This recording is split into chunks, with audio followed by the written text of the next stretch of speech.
घूंघट। अरे रानी, ओ रानी, सो रही हो क्या अभी तक? रानी की जेठानी जोर जोर से चिल्ला रही थी घर के आंगन में खड़े होकर। रानी यानी मैं। तभी मैं भागती हुई अपने कमरे में से निकली और बोली, दीदी मैं आ गई। जेठानी बोली, रानी तुम्हारा नाम रानी है, तुम रानी नहीं हो। मैंने तुम्हें रात में ही समझाया था कि सुबह को जल्दी उठ जाना, तुम्हारी मुंह दिखाई की रस्म है। मैंने बोला कि दीदी रात को नींद ही नहीं आई, जगह नहीं है ना, और मन में थोड़ा डर था कि सुबह आँख नहीं खुली तो। रजनी दीदी हंसती हुई बोली, रानी मेरी प्यारी देवरानी जल्दी से घूंघट कर लो, अगर माँ जी आ गई तो हंगामा हो जाएगा।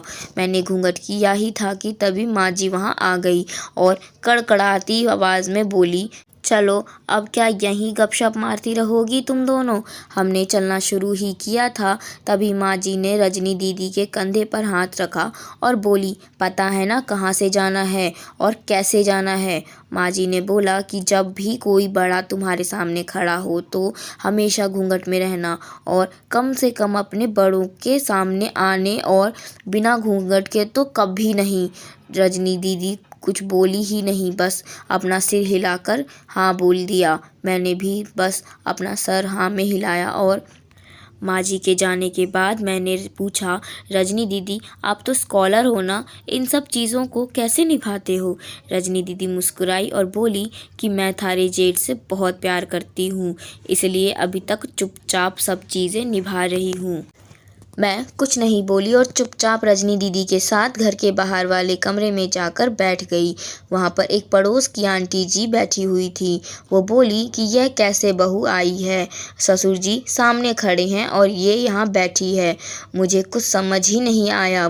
मतलब रजनी दीदी बोली कि आंटी जी अभी नई बहू है, यहाँ के रीति रिवाज सीखने में थोड़ा समय लगेगा। रजनी दीदी मुझे वहाँ से उठाकर मेरे कमरे में छोड़ने गई। 6 महीने यूं ही छोटी छोटी चीज़ों में बीत गए। फिर एक दिन मैं राहुल के साथ साड़ी लेने गई। राहुल का फ़ोन आया और वो दुकान से बाहर बात करने चला गया। साड़ी की दुकान पर मैं बेधड़क होकर साड़ियाँ देख रही थी। तभी साथ में बैठे हुए अंकल जी खांसे, 1 बार, फिर 2 बार, फिर 3 बार। मैंने साड़ी वाले भैया से बोला कि भैया इन अंकल जी को पानी दे दो, बहुत खांसी हो रही है इन्हें। अंकल जी भड़क उठे और बोले, क्या बदतमीज़ लड़की है ये, कुछ शर्म लिहाज है या नहीं इसे? दुकान पर हंगामा देख राहुल बाहर से भागकर अंदर आया और अंदर आते ही अंकल जी के पैर छू कर बोले, मामा जी आप यहाँ?